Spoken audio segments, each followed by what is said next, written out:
আসসালামু আলাইকুম, welcome back to my channel gym blog. আশা করছি সবাই ভালো আছেন, আমিও ভালো আছি। আজকের ব্লগটা একটু স্পেশাল হতে যাচ্ছে, কারণ আজ আমি বন্ধুদের সাথে না, আমার প্রিয় ফ্যামিলির সাথে ঘুরতে এসেছি একদম সুন্দর একটা মেলায়। চলো দেখি আজকের দিনটা কেমন কাটে। মেলায় অনেক সুন্দর সুন্দর দোলনা ছিল, দেখতে একদম আকর্ষণীয় লাগছিল। মানুষের ভিড়ে পুরো জায়গাটা একদম জমজমাট হয়ে উঠেছিল। দোলনায় উঠলেই সত্যি খুব মজা লাগছিল, যেন ছোটবেলায় সেই আনন্দ আবার ফিরে আসছে।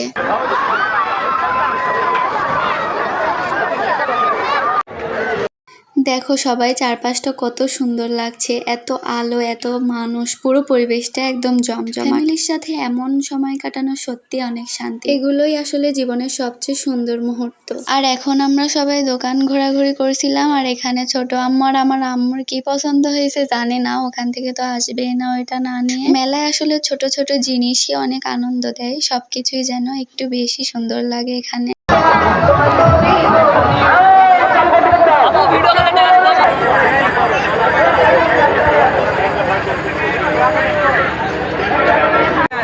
মেলায় ঘুরতে ঘুরতে একসময় আমরা চলে আসলাম স্টিলের থালা বাসনের দোকানে, আর এখানে ছিল অনেক সুন্দর সুন্দর থালা বাসন।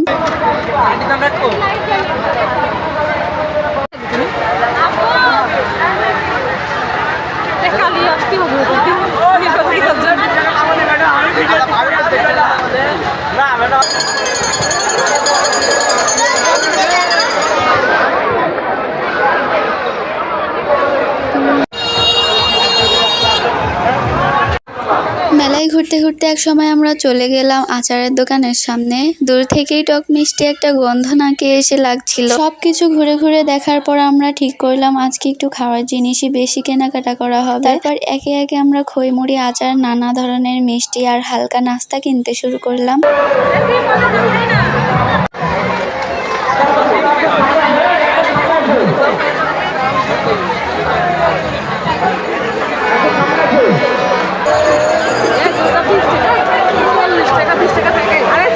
মেলায় ঘুরতে ঘুরতে আমরা দেখলাম একপাশে একটা দাদু বসে গান শোনাচ্ছেন আর বাঁশি বিক্রি করছেন।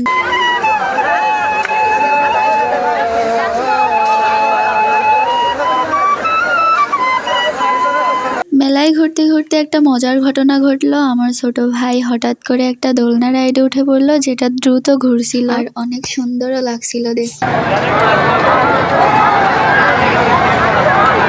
দোলনা রাইড শেষ করে আমরা বাড়ির দিকে রওনা দিলাম। ফ্যামিলির সাথে কাটানো এই সময়গুলো সব সময় মনে থাকবে। আশা করি ভিডিওটা তোমাদের ভালো লেগেছে। ভালো লাগলে অবশ্যই একটা লাইক দিও, আর চ্যানেলটি সাবস্ক্রাইব করে পাশের বেল আইকনটা অন করে দিও, কারণ সামনে আরো সুন্দর সুন্দর ব্লগ আসবে। কমেন্ট করে জানাও তোমার কি ফ্যামিলির সাথে মেলায় যেতে ভালোবাসো?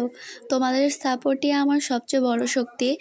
আবার দেখা হবে নতুন কোনো ব্লগে, ততক্ষণ পর্যন্ত ভালো থাকো, সুস্থ থাকো, আল্লাহ হাফেজ।